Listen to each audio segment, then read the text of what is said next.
아멘. 제목을 따라합니다. 감사함으로 그 문에 들어가며.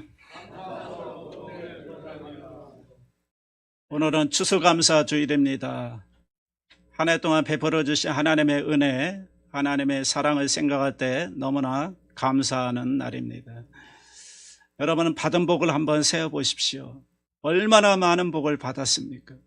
오늘 여러분 건강한 모습으로 이 자리에 나와서 예배 드릴 수 있는 것만도 하나님의 은혜요 축복인 줄로 믿습니다. 감사의 조건인 줄로 믿습니다. 오늘 넘치는 감사로 하나님께 나아갈 때 더 큰 은혜가 저와 여러분의 삶과 가정 가운데 임할 줄 믿습니다. 감사는 축복의 문을 여는 천국 열쇠입니다. 예수님께서 우리에게 주신 열쇠 중에 하나가 천국 열쇠입니다. 마태복음 16장 19절인데 다 같이 합니다. 내가 천국 열쇠를 네게 주리니 네가 땅에서 무엇이든지 매면 하늘에서도 매일 것이요 네가 땅에서 무엇이든지 풀면 하늘에서도 풀리리라 하시고, 물론 베드로에게 주신 말씀이지만 예수 믿는 우리에게도 주신 것이 바로 이 천국 열쇠입니다.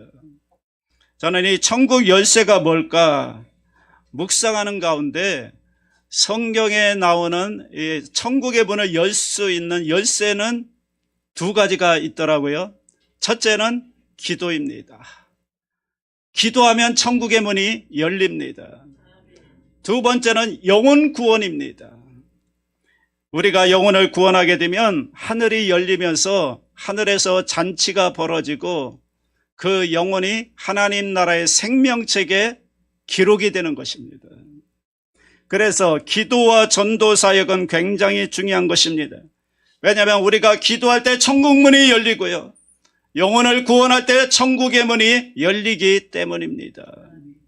특별히 우리가 기도를 많이 드리는데 기도 가운데 어떤 기도가 천국을 여는 열쇠와 같은 걸까? 그건 다른 것이 아니라 감사의 기도입니다. 오늘 우리가 읽은 말씀은 감사의 시입니다. 다윗이 지은 시인데 예배의 시 또는 감사의 시. 오늘 시편 100편을 통해서 우리가 그의 문으로 들어가면 하나님이 어떤 교훈을 우리에게 주시는 걸까요? 첫째로 감사함으로 들어가는 문은 누구나 들어갈 수 있는 문이라는 것입니다. 누구나에게 열려있는 문입니다. 예수 그리스도를 믿는 사람이라면, 하나님을 섬기는 사람이라면 누구나 들어갈 수 있는 문입니다. 시편 100편 1절로 2절 다 같이 합니다. 온 땅이여 야훼께 즐거운 찬송을 부를지어다. 기쁨으로 야훼를 섬기며 노래하면서 그의 앞에 나아갈지어다. 온 땅이라는 말이 온 땅인 동시에 온 백성을 의미하는 것입니다. 그러므로 모든 사람은 하나님 앞에 즐거이 나아가서 찬송을 드리고 그 앞에 나아가야 합니다. 왜냐하면 하나님께서 그것을 위해 우리를 창조하셨기 때문이죠.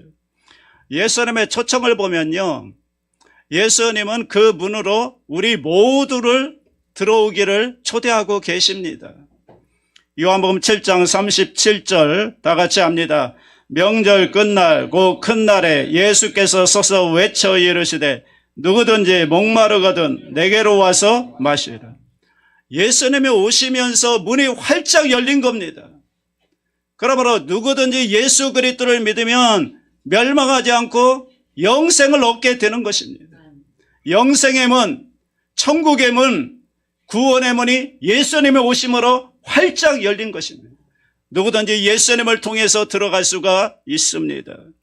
둘째로 감사함으로 그 문에 들어가면 풍성한 은혜를 받게 됩니다. 시편 100편 4절입니다. 감사함으로 그의 문에 들어가며 찬송함으로 그의 궁정에 들어가서 그에게 감사하며 그의 이름을 송축할지어다. 여기서 그의 궁정은 어디를 의미할까요? 그의 궁정, 하나님의 성전입니다. 하나님의 성전 가운데 성소가 있고 또 지성소가 있는데 그 지성소 안에 하나님의 은혜의 보좌가 있는 것입니다. 지성소에 뭐가 있죠? 법궤가 있죠. 법궤 위에 그것을 덮는 뚜껑이 있는데 그 위를 쉬운 자라고 합니다. 쉬운 자에 하나님이 임재하시는 것입니다. 그것이 바로 하나님의 은혜의 보좌인 것입니다. 이 은혜의 보좌에 들어가는 문을 누가 활짝 열어주셨느냐? 예수님이 활짝 열어주신 것입니다. 그래서 예수의 피를 힘입어서 우리는 은혜의 보좌 앞에 담대히 나아갈 수가 있는 것입니다. 히브리서 4장 16절이죠. 다 같이 합니다. 그러므로 우리는 긍휼하심을 받고 때를 따라 돕는 은혜를 얻기 위하여 은혜의 보좌 앞에 담대히 나아갈 것이니라. 하나님의 궁정, 은혜의 보좌 앞에 담대히 나아가면 하나님께서 기다리시다가 은혜를 베풀어 주십니다. 하나님이 우리를 기다리고 계십니다. 어디에서요? 은혜의 보좌 앞에서 기다리고 계십니다. 이사야 30장 18절 보십시오. 그러나 야훼께서 기다리시나니 이는 너희에게 은혜를 베풀려 하시며 일어나시리니 이는 너희를 긍휼히 여기려 하심이라. 대저 야훼는 정의의 하나님이시라. 그를 기다리는 자마다 복이 있도다. 하나님은 우리를 기다리십니다. 왜 기다리실까요? 은혜를 베푸시려고, 긍휼을 베푸시려고 기다리신다는 거예요. 여러분, 탕자가 집으로 돌아올 때 아버지가 기다리죠. 왜 기다릴까요? 은혜를 베푸시려고 기다리는 거예요. 아버지 어머니는 자녀들을 기다립니다. 아버지 어머니는 손자 손녀들을 기다립니다. 왜 기다립니까? 은혜를 베푸시려고 기다립니다. 하나님도 마찬가지입니다. 하나님은 은혜를 베푸시려고 기다리는데 우리가 나아가지를 않는 것입니다. 여러분, 육신의 아버지는 많이 베풀고 싶지만 베풀 수 있는 그런 자원이 부족할 때가 많지 않아요. 그런데 하늘의 아버지는 자원이 부족하지 않아요. 자원이 무궁해요. 나오기만 하라는 것입니다. 은혜의 보좌로 나오기만 하라는 것입니다. 하늘의 아버지가 기다리고 계시나니 은혜를 베풀기 위해서 기다리고 계신 것입니다.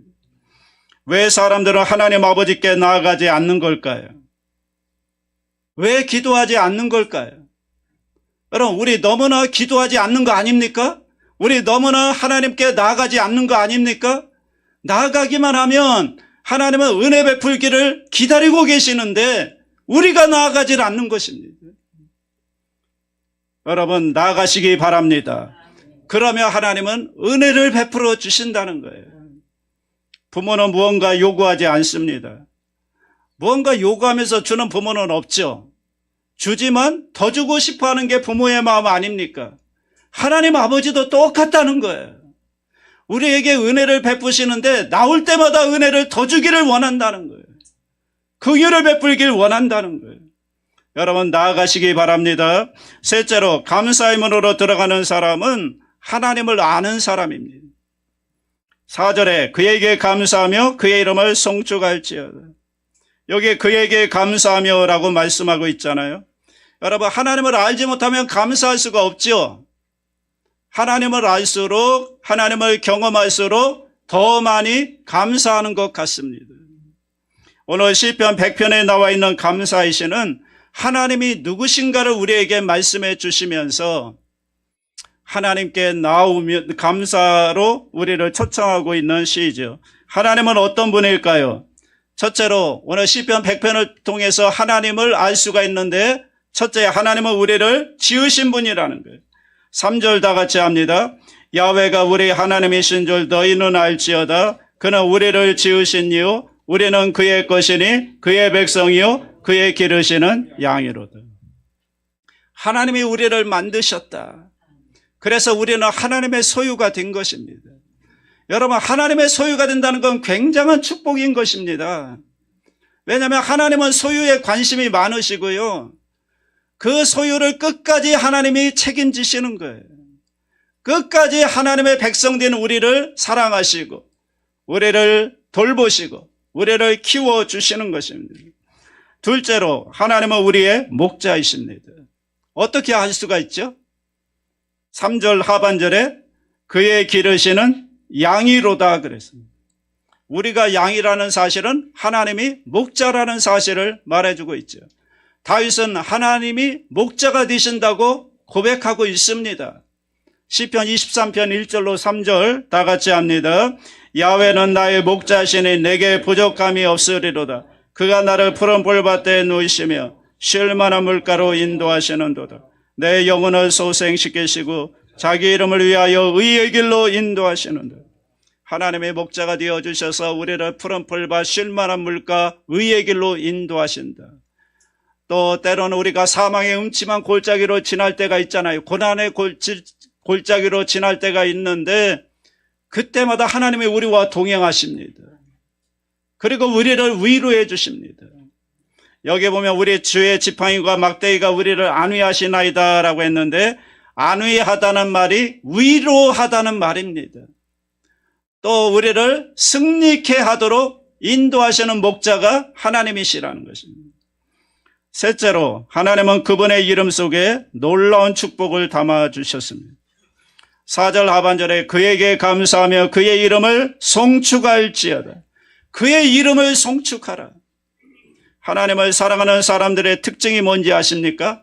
하나님의 이름을 알고요, 하나님을 존귀케 여기는 사람들입니다. 다윗은 하나님의 이름을 알았습니다.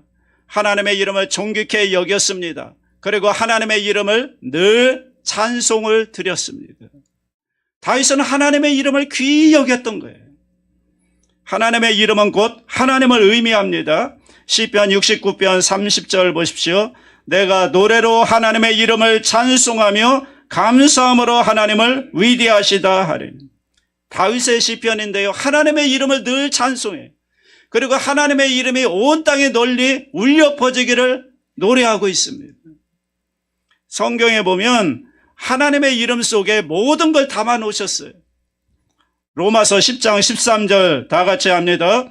누구든지 주의 이름을 부르는 자는 구원을 받으리라. 누구든지 주의 이름을 부르면 구원을 받는다는 거예요. 놀라운 사실은 하나님을 부르는 사람마다 부유해집니다. 정말 놀랍습니다. 하나님의 이름을 부르면 부를수록 여러분은 부유해집니다. 왜냐하면 하나님이 부유하신 분이니까. 로마서 10장 12절 보십시오. 다 같이 합니다. 주께서 모든 사람의 주가 되사 그를 부르는 모든 사람에게 부유하시도다. 혹시 우리가 이렇게 핍절하게 사는 것은 하나님의 이름을 부르지 않아서 그런 건 아닐까요? 여러분, 하나님께 나아가고 하나님께 자주 나가서 하나님의 이름을 부르면 부유해집니다. 하나님의 은혜를 주십니다. 부유의 복을 주십니다. 왜 그러냐면 그분은 부유하신 분입니다. 하나님께 나아가면 풍성한 은혜를 주실 뿐만 아니라 무한한 지혜도 주시죠. 아이디어도 주시죠. 영감을 주시죠. 능력을 부어주시는 것입니다. 저는 영등포 대교구에 있을 때 어느 장로님 사업을 크게 하시고 큰 복을 받았는데 그 사업의 아이디어를 어디서 얻었느냐고 물어보니까 새벽 기도하다가 하나님이 깨닫게 해주셔서 그 기술을 개발했다고 하더라고요. 그걸 개발해가지고 엄청난 축복을 받았습니다.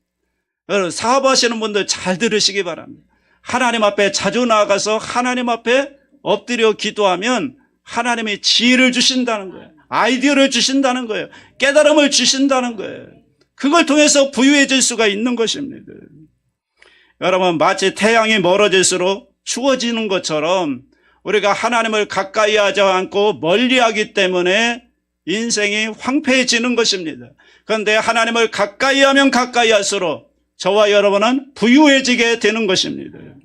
성경에 보면 하나님의 이름 속에 우리에게 필요한 모든 것이 담겨 있습니다. 여러분, 승리할 때 뭐가 필요할까요? 여호와 니시의 이름으로 찾아오십니다. 여호와 니시는 승리의 깃발, 또 우리를 승리케 하시는 하나님이십니다. 평강이 필요할 때는 여호와 샬롬의 이름으로 찾아오십니다.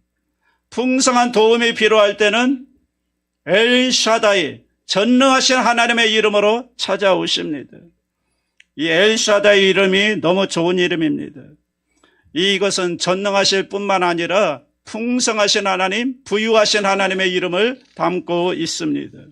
성경에 보면요, 이 전능하신 하나님이 찾아오시게 되면 놀라운 역정과 반열이 일어납니다.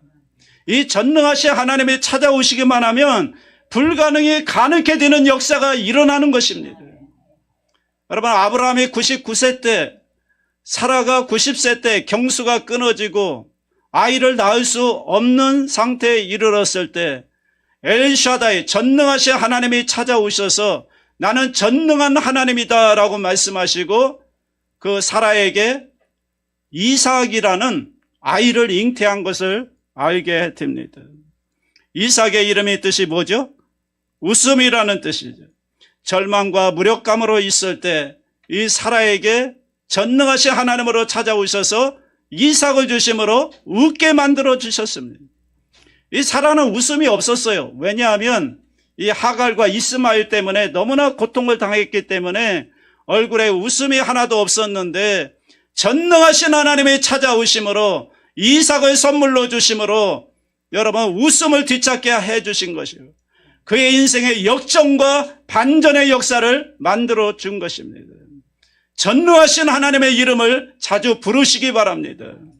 넷째로 하나님의 임재가 필요할 때 임마누엘의 이름으로 찾아오십니다.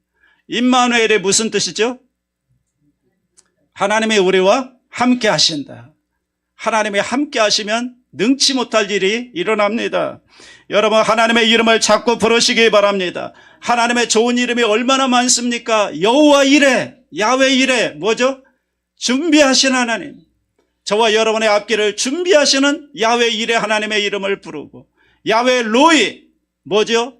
나의 목자이신 하나님. 하나님은 나의 목자가 되십니다. 하나님의 이름을 부르면 목자가 되어주셔서 우리의 삶을 인도해 주시고, 야훼 삼마, 뭡니까? 거기에 계시는 하나님.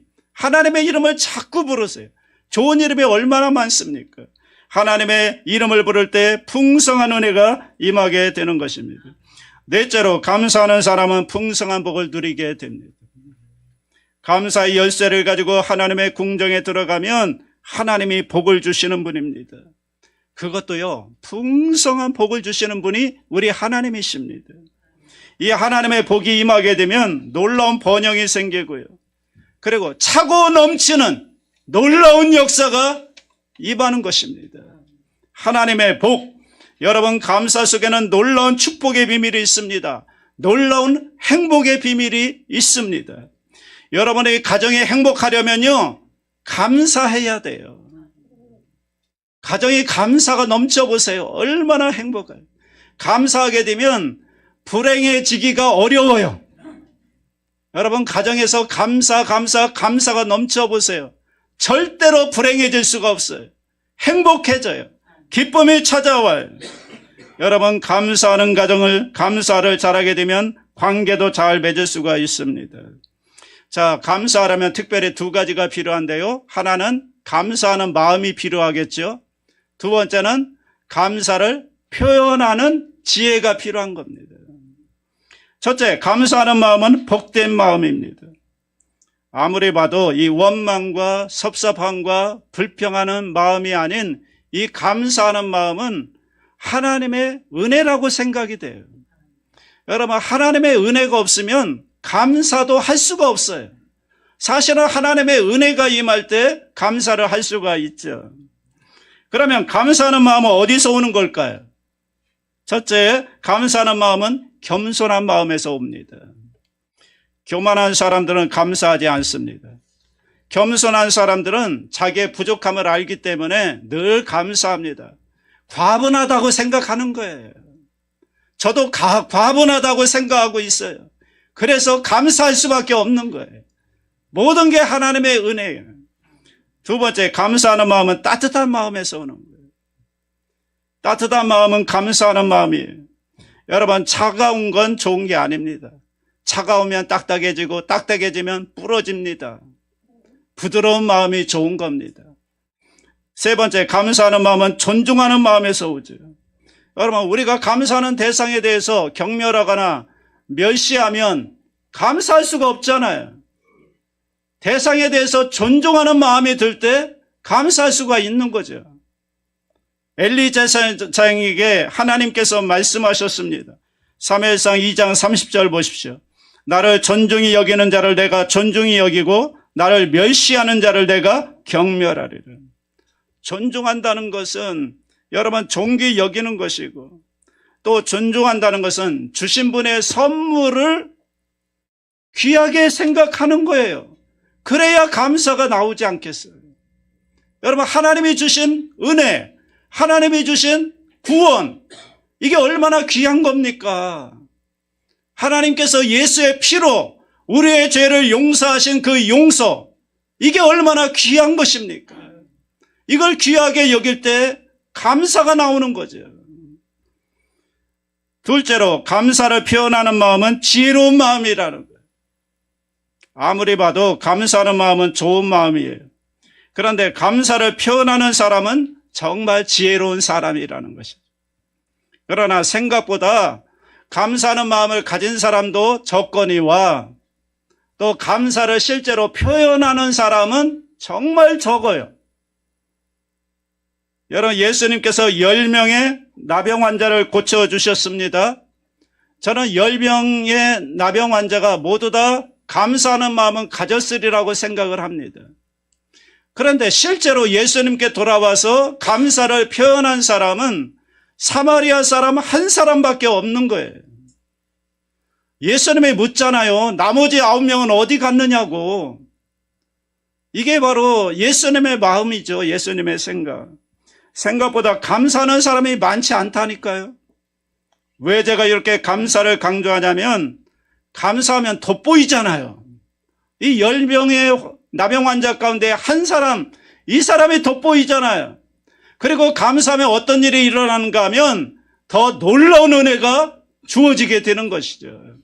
이 사마리아 사람은 나병만 치유받은 게 아니라 예수님께 돌아와서 감사를 표현하고 경배를 드릴 때 그의 영혼도 치료받아서 구원을 받게 되는 놀라운 은혜를 경험하게 된 것이죠. 얼마나 좋습니까? 여러분, 감사를 표현하는 게 지혜로운 것인 줄 믿습니다. 토마스 아케피스는 말하기를, 감사하는 사람에게는 언제나 은혜가 따라다닌다. 감사하는 사람에게는 뭐가 따라다닌다고요? 은혜가 따라다닌다. 어떤 은혜가 따라다닐까요? 감사할 때 기쁨이 충만해집니다. 행복해져요. 행복해져. 여러분, 불평하고 원망하면 기쁨이 사라집니다. 행복이 떠나갑니다. 가정도 불평하면 행복의 파랑새가 떠나갑니다. 그런데 가정에서 감사하게 되면 떠나갔던 행복의 파랑새가 들어옵니다. 감사하면 행복해집니다. 기뻐집니다. 둘째, 감사할 때 좋은 관계를 맺게 됩니다. 감사하는 사람들은 소통의 대가입니다. 협상의 대가입니다. 왜? 먼저 감사로 시작하면 마음이 활짝 열려가지고 대화가 잘 되기 때문에 소통이 잘 이루어지는 것입니다. 셋째로, 감사가 축적될 때 놀라운 역사가 나타납니다. 여러분, 뭐든지 축적이 됩니다. 감사도요, 축적이 됩니다. 자주 감사가 습관이 되면 이 감사가 쌓이고 쌓이다 보면 어느 임계점에 이르게 되면 거기에서 놀라운 역사가 일어나는 것입니다. 저는 성경에서 축적이 되는 걸 봤습니다. 사르밧 과부가 엘리야를 섬기는데요, 3년 6개월 동안 섬겨요. 하루만 섬기는 게 아니라 몇 년이요? 3년 6개월 동안 엘리야를 섬겨요. 수넴 여인이 엘리사를 섬기는데 계속 섬기는 거예요. 그리고 여호수아와 갈렙이 모세를 섬기는데 40년을 섬겨요. 여러분, 이렇게 섬기다 임계점이 이르니까 이들이 다 복을 받은 거 아닙니까? 놀라운 역사로 쓰임받은 거 아닙니까? 자, 이 섬김도 쌓이다 임계점에 이르게 되면 놀라운 일이 벌어집니다. 모든 게 축적이 됩니다. 돈도 축적이 되고 인간관계도 축적이 되고 쌓이고 쌓이다가 어느 임계점에 이르게 되면 거기에서 놀라운 역사들이 일어납니다. 이 축적에 대해서 데보라 도빌은 나이아가라 폭포 얘기를 합니다. 나이아가라 폭포는 압도적인 규모로 유명하다. 폭포를 둘러보는 사람들마다 그 장엄함에 입을 다물지 못한다. 하지만 이 폭포가 생산할 수 있는 전력은 겨우 440만 킬로와트에 불과하다. 폭포의 규모에 비하면 대단히 초라한 숫자다. 하지만 나이아가라 폭포의 물이 모여 하루에 이르면 양상이 달라진다. 그 물의 양은 무려 17억 가구가 불을 환히 밝힐 수 있는 엄청난 수력 자원으로 둔갑한다. 그러니까 폭포 자체로 있을 때는 440만 킬로와트밖에 안 되는데, 이게 물이 하류로 내려가서 물이 쌓여서 힘을 발휘하기 시작하면 17억 가구, 우리나라가 지금 남북 합쳐서 5천만이라고 하는데 몇 배입니까? 17억 가구에게 불을 밝힐 수 있는 엄청난 에너지로 둔갑을 한다는 것이죠. 감사도 마찬가지입니다. 감사가 쌓이면요, 엄청난 역사가 일어나는 것입니다. 그럼 어떻게 감사를 잘할 수 있을까요? 이게 진짜 비결인데요. 셋째로, 감사 노트를 기록함으로 감사 습관을 형성하시기 바랍니다. 여러분, 뭐든지 축적되려면 습관이 안 되면 안 됩니다. 여러분, 감사 노트를 한번 만드시기 바랍니다. 여러분이 쓰는 일기장에 써도 괜찮고, 또 가지고 다니는 수첩에 써도 좋고, 아니면 별도의 감사 노트를 만들어 가지고 감사를 기록하는 습관을 가지면 이 감사가 여러분 습관이 되고 또 감사 생활하는데 많은 도움을 받을 수가 있습니다. 이 감사 노트에 있는 하루에 3가지 감사 제목을 쓰시고, 그리고 3가지 이유에 대해서 쓰는 겁니다. 여러분, 감사하면 그 이유가 있을 거 아닙니까? 그 이유를 적는 것입니다. 그러면 감사를 생각하게 되는 것입니다. 감사 제목을 쓸 뿐만 아니라 이유를 써야만이 우리가 생각을 하게 되죠. 그리고 왜 3가지가 좋을까? 그것은 다니엘을 통해서 3가지를 생각한 것입니다. 다니엘서 6장 10절 보십시오. 다니엘이 예루살렘으로 향한 창문을 열고 전에 하던 대로 하루 3번씩 무릎을 꿇고 기도하며 그의 하나님께 감사하였더라.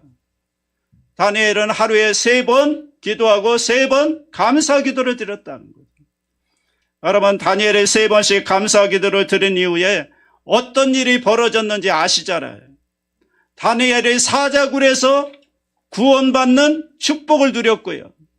둘째로, 사자굴에서 건짐을 받았을 뿐만 아니라 다니엘을 참수하는 자들을 사자굴에 던져넣는 그런 일이 당하기도 했고, 3번째는 형통케 되는 축복을 받았던 것입니다. 물론 10가지 감사할 수 있습니다. 그러나 최소한 3가지를 감사를 적자는 것입니다. 예를 들겠습니다. 제가 1월 1일 날 적었던 감사 제목입니다. 첫째, 새해를 주신 하나님께 감사드립니다. 이유, 새해는 희망찬 새 출발의 기회이기 때문입니다. 둘째, 말씀과 함께 새해를 출발하게 해주신 것 감사드립니다. 이유, 말씀은 제 영혼의 양식이요 축복이요 안내자이기 때문입니다. 셋째, 감사 노트를 통해 3가지 감사 제목을 쓰게 해주신 것을 감사합니다.